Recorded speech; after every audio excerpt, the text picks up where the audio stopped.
Halo, berjumpa lagi dengan Dokter Dewi. Seperti biasa, hari ini aku akan kembali menceritakan pengalamanku yang luar biasa pada kalian.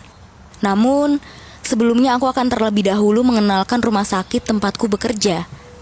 Dari dulu, aku tidak pernah menyebutkan nama rumah sakitnya. Aku yakin pasti di antara kalian banyak yang penasaran. Jadi, aku bekerja di salah satu rumah sakit yang bernama RSUP M. Ridwan. Rumah sakit ini terletak di tengah ibu kota. Ada sedikit perbedaan dengan rumah sakit lainnya. Selain mempunyai dokter untuk merawat pasien, rumah sakit ini juga mempunyai beberapa dokter yang bertugas untuk mengecek kematian para pelakor. Salah satunya aku. Hari ini para donatur dan pimpinan rumah sakit mengadakan rapat besar. Aku dengar rumah sakit akan menambah beberapa fasilitas rumah sakit termasuk gedung dan juga peralatan. Kebetulan aku sendiri kenal dengan beberapa donatur rumah sakit ini. Ada Pak Kevin dan juga Pak Hendra. Aku pun meluangkan waktuku sebentar untuk mengobrol dengan Pak Hendra. Kalau kalian ingin mengenal mereka, kalian bisa lihat video-videoku yang sebelumnya. Rupanya sekarang Pak Hendra sudah bisa sedikit melupakan masa lalunya yang kelam. Di tengah obrolan, tiba-tiba rekan kerjaku datang dan memberitahu bahwa aku ada tugas penting dari pemerintah. Ya, kalian benar. Hari itu pemerintah menugaskan aku untuk menjemput terpidana pelakor dan juga koruptor. Saat aku keluar dari rumah sakit, rupanya sudah ada ambulan dan juga mobil petugas eksekusi yang sudah menungguku. Hari ini pasti akan sangat melelahkan, karena ada 2 pelakor dan juga 1 koruptor yang akan dieksekusi. Biasanya aku hanya ditemani supir dan 1 petugas dalam ambulan. Namun kali ini pemerintah mengutus beberapa petugas untuk ikut menjemput terpidana. Lalu kami pun segera berangkat menuju rumah terpidana. 3 terpidana itu bernama Ibu Wati, Fanya, dan Pak Anas. Saat kami sampai di rumah terpidana, aku melihat wajah mereka yang sangat ketakutan, terutama Ibu Wati. Petugas sudah berhasil membawa Pak Anas dan Fanya ke dalam mobil. Namun, petugas sedikit kesusahan menghadapi Ibu Wati. Ibu Wati terus memberontak dan menolak untuk dieksekusi. Ibu Wati terus mengaku bahwa dirinya tidak bersalah. Dia berusaha melepaskan dirinya dari petugas. Akhirnya petugas pun memutuskan untuk membius Ibu Wati. Hal ini dilakukan agar tidak memperlambat proses eksekusi, mengingat hari ini ada 3 terpidana yang akan dieksekusi.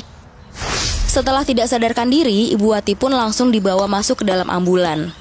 Aku melihat kesedihan yang ada di keluarga terpidana, namun mereka tetap tidak bisa melakukan apa-apa, karena ini sudah merupakan keputusan dari pemerintah. Saat kami hendak pergi, tiba-tiba ada 2 polisi datang. Ternyata mereka ditugaskan untuk mengawal kami sampai ke tempat eksekusi. Kami pun segera berangkat menuju tempat eksekusi. Kali ini memang benar-benar beda. Bahkan dari pihak kepolisian pun juga ikut mengawal.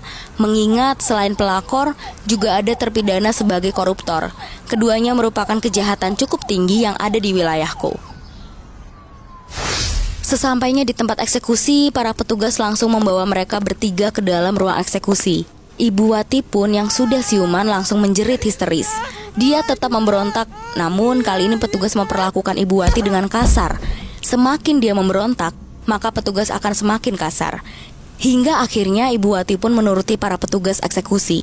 Petugas membaringkan Ibu Wati pada sebuah besi penopang. Kedua tangan dan kakinya sudah terikat dengan kencang.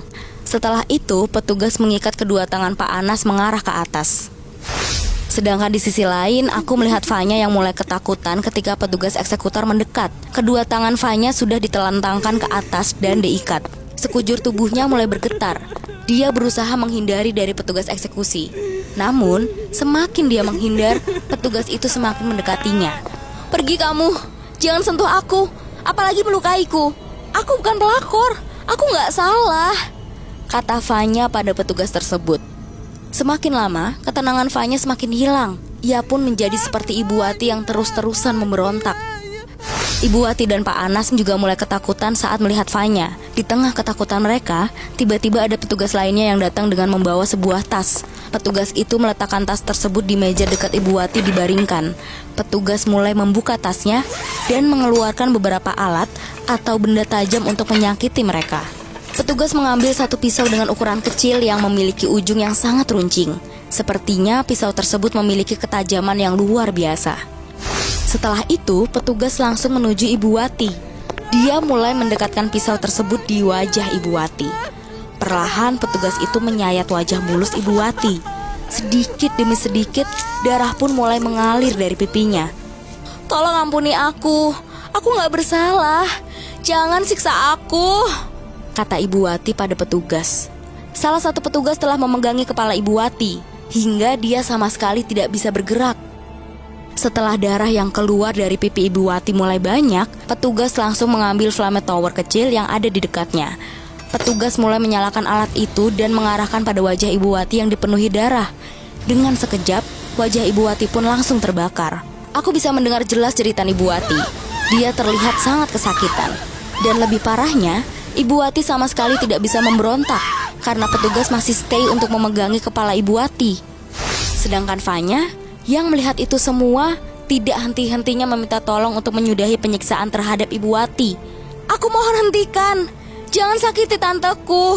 Aku mohon," kata Fanya pada petugas. Wajar kalau Fanya sangat histeris dan sedih karena ternyata Ibu Wati merupakan tante dari Fanya. Melihat tantenya terus-terusan disiksa, Fanya pun tidak bisa berhenti meneteskan air matanya. Ini juga merupakan salah satu hukuman bagi mereka. Mereka harus melihat langsung orang terdekatnya dieksekusi. Namun perlawanan atau permintaan Fanya hanya sia-sia karena petugas tidak pernah mendengarkan omongannya. Melihat wajah Ibu Wati yang sudah mulai terbakar, petugas hanya acuh dan membiarkan Ibu Wati merasakan kesakitan yang luar biasa. Kini, wajah Ibu Wati terlihat gosong.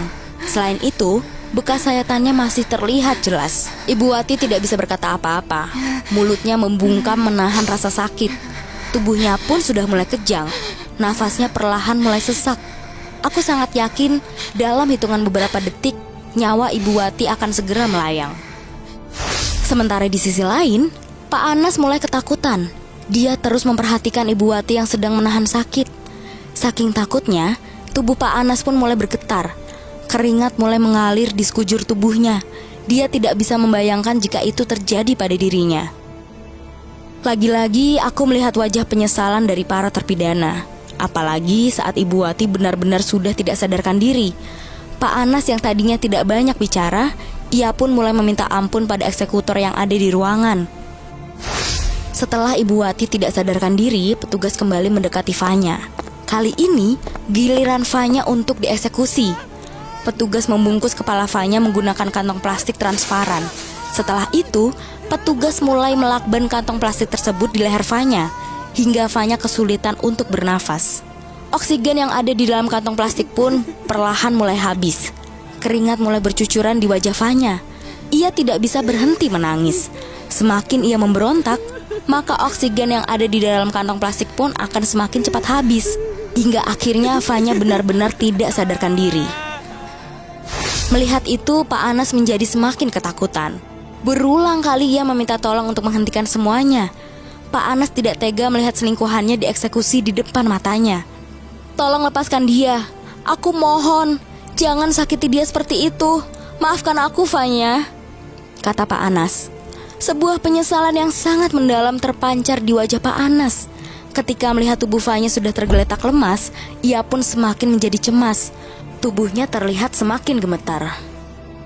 Beberapa menit setelah itu, aku langsung memastikan kematian Fanya. Saat aku memastikan kematiannya, petugas mulai mendekati Pak Anas. Mereka memindahkan Pak Anas ke ruangan yang berbeda. Petugas menyeret tubuh Pak Anas dan menaruhnya di sebuah kursi khusus terpidana. Kedua tangan dan juga kakinya sudah diikat dengan kencang. Bagian kepalanya sudah dipasangi alat sebagai pembungkam mulutnya. Aku melihat salah satu petugas yang sedang mendekatkan gergaji listrik ke Pak Anas. Rupanya kali ini petugas akan memotong tubuh Pak Anas. Petugas mulai mendekatkan gergaji itu ke tangan Pak Anas, hingga membuatnya merasa sangat ketakutan. Saat petugas mulai memotong tangannya, sekujur tubuh Pak Anas mulai kejang. Ia menahan sakit yang luar biasa. Namun, dia pun tidak bisa berbuat apa-apa. Badannya tidak bisa memberontak. Yang ia lakukan hanyalah pasrah. Aku bisa melihat Pak Anas yang sedang menjerit kesakitan. Meskipun jeritannya tidak terdengar jelas karena sebuah alat yang sudah menempel di mulutnya. Darah segar pun sudah mulai mengalir dan tercecer di mana-mana termasuk wajah Pak Anas. Setelah memotong tangan kirinya, kini petugas memotong tangan kanan Pak Anas. Darah yang keluar dari tangannya mengalir begitu deras. tubuh Pak Anas menjadi semakin kejang. Ia tidak bisa lagi menahan sakit hingga akhirnya ia mulai kehilangan kesadarannya. Darah yang terus mengalir membuat nyawa Pak Anas perlahan menghilang. Setelah memastikan kematian mereka bertiga, aku pun segera kembali ke rumah sakit menggunakan ambulan. Hari ini benar-benar melelahkan karena aku harus mendampingi 3 terpidana yang dieksekusi. Sesampainya di rumah sakit, aku pun mengistirahatkan tubuhku sejenak. Aku cukup penasaran dengan kejahatan yang mereka perbuat. Sambil istirahat, aku pun mulai mempelajari dokumen-dokumen tentang kejahatan mereka. Kisahnya berawal ketika Ibu Wati dan Ajeng tiba-tiba mendatangi rumah Pak Anas. Hal itu terjadi sehari setelah ayah Pak Anas meninggal dunia karena penyakit jantung. Ibu Wati mengaku bahwa ia adalah istri sirih dari ayah Pak Anas dan Ajeng adalah anak kandungnya. Mendengar hal itu pun, Nabila, istri Pak Anas langsung kaget. Beberapa menit kemudian, ibunda Pak Anas datang dengan menggunakan kursi roda. Sejak ditinggal suaminya, kondisi ibunda Pak Anas memang kurang begitu sehat. Ibunda maupun Pak Anas tidak mempercayai apa yang dikatakan oleh Ibu Wati. Begitu juga dengan Nabila. "Ibu, gini ya, kalau ibu memang istri sirih dari ayah saya, mana buktinya, Bu?" kata Pak Anas pada Ibu Wati.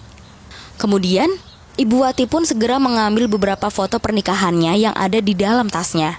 Ia memberikan foto-foto tersebut pada Pak Anas, ibunya, dan juga Nabila.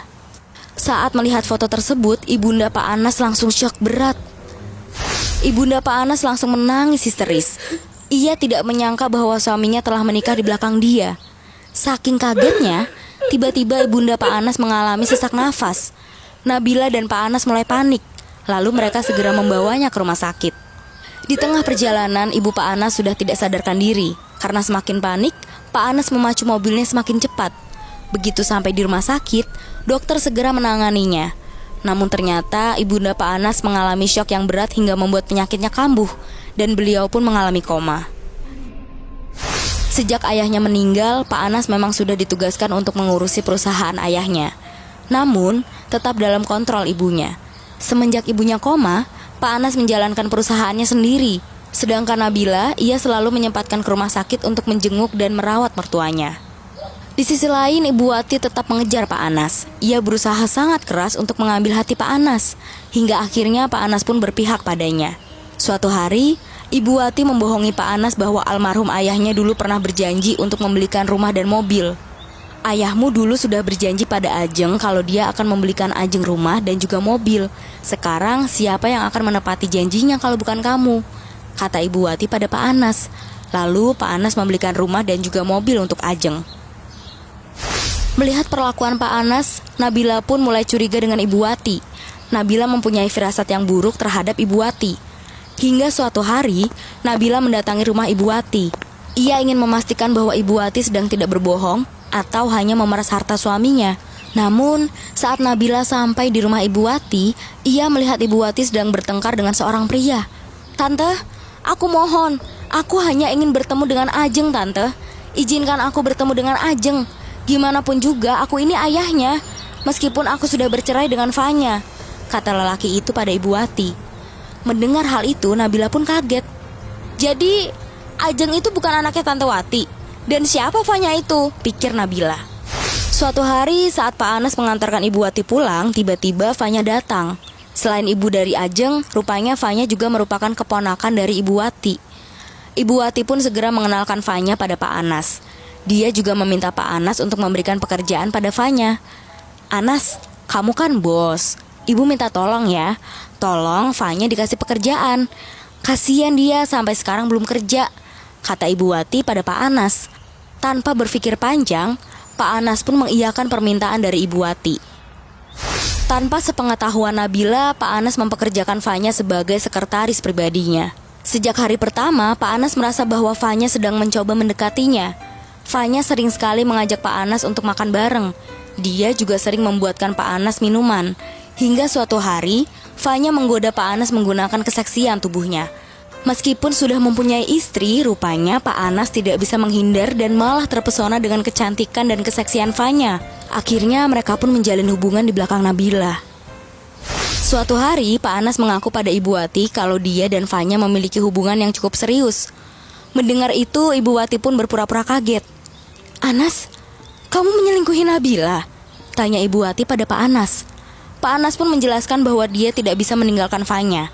Akhirnya Ibu Wati menyarankan Pak Anas untuk menikahinya. "Kamu gak salah, Anas. Dulu ayahmu juga seperti itu. Makanya ibu dan ayahmu memutuskan untuk menikah sirih," kata Ibu Wati.